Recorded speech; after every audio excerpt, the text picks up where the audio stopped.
Assalamualaikum warahmatullahi wabarakatuh. Kami dari kelompok 7 yang beranggotakan Alif Muhammad Shodikin, Mustika Aulia, Soibah Aslahun Nisa, Muhammad Iqbal Hanafi akan menjelaskan mengenai pendekatan berbasis negara dalam ekonomi politik. Selamat menyaksikan. Perkenalkan, nama saya Mustika Aulia, NIM 12402183252.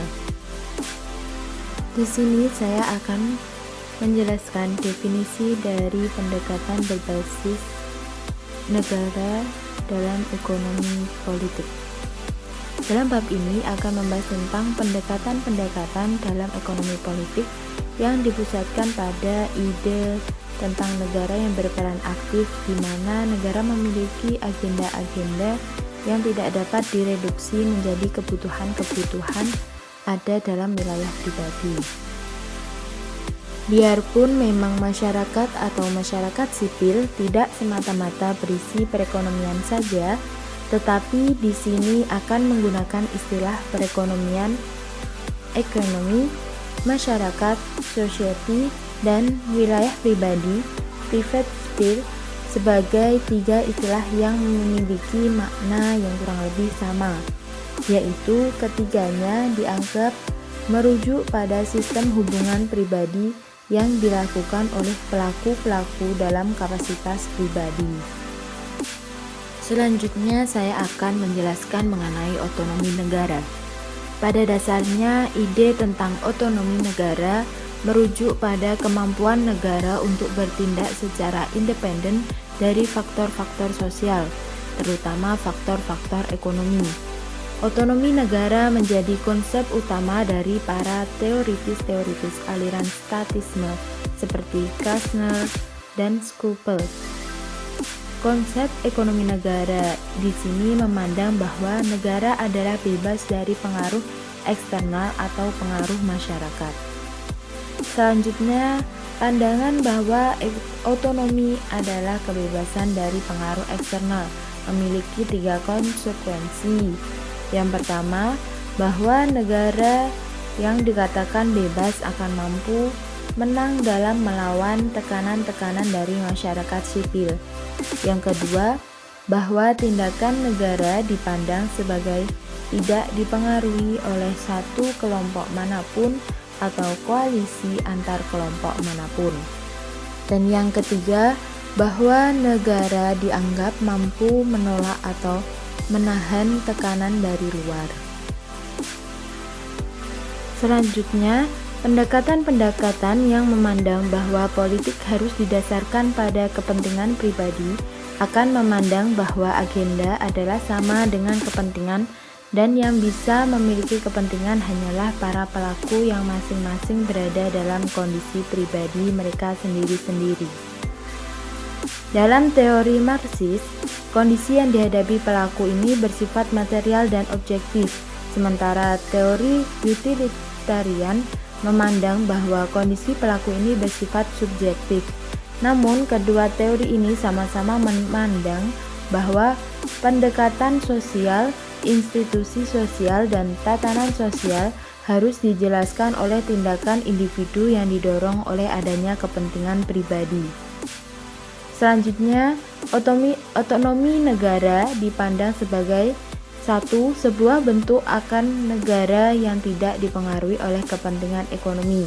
Sehingga, yang kedua, otonomi negara menjadi sebuah anomali atau keanehan yang sulit dijelaskan bagi teori-teori itu. Alif Muhammad Shodikin, NIM 21402183244. Buku karya Eric Nordlinger yang berjudul On the Autonomy of the Democratic State tahun 1981 tentang otonomi negara demokratis yang berusaha untuk menerapkan pendekatan egalitarian pada negara-negara yang bertindak menurut agendanya mereka sendiri. Ini dilakukan Nordlinger dengan pertama-tama membuat definisi negara yang didasarkan pada pemikiran utilitarian. Istilah negara menurut Nordlinger merujuk pada semua individu yang memegang jabatan, di mana jabatan ini diberikan kewenangan kepada individu-individu untuk membuat dan menjalankan keputusan yang dapat mengikat pada sebagian atau keseluruhan dari segmen-segmen dalam masyarakat. Dalam definisi ini tampak ada dua hal yang penting mengenai negara. Yang pertama, negara terdiri dari beberapa individu. Yang kedua, negara adalah terpisah dari masyarakat, di mana masyarakat ini terkait untuk mematuhi keputusan-keputusan negara. Dalam pandangan Nordlinger ini, otonomi daerah adalah berbentuk kemampuan dari para pejabat negara untuk melaksanakan pemilihan-pemilihan mereka dengan cara menerjemahkan pilihan-pilihan itu ke dalam kebijakan publik yang bisa selaras atau bisa juga bertentangan dengan pilihan-pilihan orang lain yang bukan pejabat. Nordlinger memaparkan masalah otonomi negara sebagai sebuah iklim yang dapat dibuktikan secara empiris, yaitu cukup dengan melihat siapa yang menang atau yang berhasil menerjemahkan pilihannya menjadi kebijakan. Negara akan dikatakan otonom ketika pejabatnya berhasil menerjemahkan pilihan-pilihan mereka sendiri menjadi kebijakan, atau pendekatan seperti ini tidak mampu menjawab beberapa pertanyaan besar mengenai perbedaan antara negara dan perekonomian. Nordlinger mencoba membedakan antara keduanya dengan cara merujuk pada konsep jabatan. Bagi teori pluralisme, otonomi daerah adalah fenomena yang ada secara empiris dan tidak dapat dijelaskan atau anomali. Ada banyak kasus nyata dalam dunia politik yang tidak selaras dengan teori ini. Ada beberapa contoh dari negara lain yang juga relevan. Salah satunya adalah penelitian yang dilakukan Peter Evans pada tahun 1979 terhadap Brasil, yang menyimpulkan bahwa Brasil adalah pemerintah yang bekerja demi kepentingannya sendiri dan sekaligus merespon kapital domestik dan internasional. Upaya untuk mendirikan badan-badan usaha milik negara di Brasil dilakukan bukan hanya dengan melakukan adaptasi operasional saja, melainkan juga dilaksanakan dengan menciptakan dan memanipulasi landasan sosial ekonomi yang menjadi landasan dari kekuasaan negara. Otonomi daerah memiliki landasan struktural yang membuat pemerintah mampu melakukan inisiatif secara independen dalam banyak hal. Stefan dalam bukunya The State of Society, Baru in Comparative Perspective pada tahun 1978 mengajukan argumen yang disampaikan secara terinci bahwa Peru adalah sebuah negara yang pemerintahannya bersikap proaktif dalam banyak hal. Pemerintahan Peru mengambil kebijakan yang intervensionis dan mempengaruhi struktur dan kondisi-kondisi di mana kelompok masyarakat mengorganisir dirinya sendiri dan mampu memberikan tekanan terhadap institusi politik. Perkenalkan, saya Soibah Aslahunisa, NIM 124021832700. Untuk selanjutnya yaitu pendekatan Marxian. Pendekatan Marxian dalam pendekatan Marxian negara adalah bentuk dari kepentingan pribadi dari para kapitalis yang berfungsi sebagai instrumen untuk mencapai tujuan tertentu. Masalah yang terjadi pada utilitarianisme mengenai konsep otonomi yang sudah dipaparkan tadi juga terjadi pada Marxisme. 1. Pandangan bahwa negara adalah bentuk dari kepentingan pribadi dari para kapitalis yang berfungsi sebagai instrumen untuk mencapai tujuan tertentu juga ada dalam pendekatan Marxian, tetapi tidak pernah dianggap sebagai pemikiran yang final, terutama oleh para penganut Marxisme di era modern. Pada teoretisi Marxis di abad ke-20, yaitu mereka yang seringkali disebut dengan kaum Marxis struktural, dengan caranya sendiri-sendiri berusaha untuk memandang negara sebagai pelaksana dari kepentingan kelas tanpa harus mereduksi negara menjadi bentukan dari kepentingan kapitalis sebagai individu maupun kapitalis sebagai kelompok. Yang kedua yaitu masalah yang disampaikan dalam paragraf sebelumnya merujuk pada satu masalah yang sama, masyarakat sipil yang dipahami sebagai sistem hubungan pribadi antara individu-individu yang secara hukum independen satu sama lain akan membuat orang yang satu bersaing dengan orang lain. Dalam kelas kapitalis, persaingan ini terjadi antara kelompok kapitalis yang satu dengan kelompok kapitalis yang lainnya, serta dalam kelas pekerja antara kelompok pekerja yang satu dengan yang lainnya, dan juga antara kelas kapitalis dengan kelas pekerja. Dalam pandangan Marxian, masyarakat sipil dalam artian tertentu mendorong para pelaku di dalamnya untuk memandang kepentingan diri mereka sendiri dan hubungan mereka satu sama lain secara sempit. Dorongan untuk berpandangan sempit ini terjadi karena kesadaran para individu ini dibentuk oleh kondisi sosial mereka, dan bukan individu-individu ini yang berusaha mempengaruhi atau mengubah kondisi sosial tersebut, seperti yang dipahami oleh teori-teori utilitarian.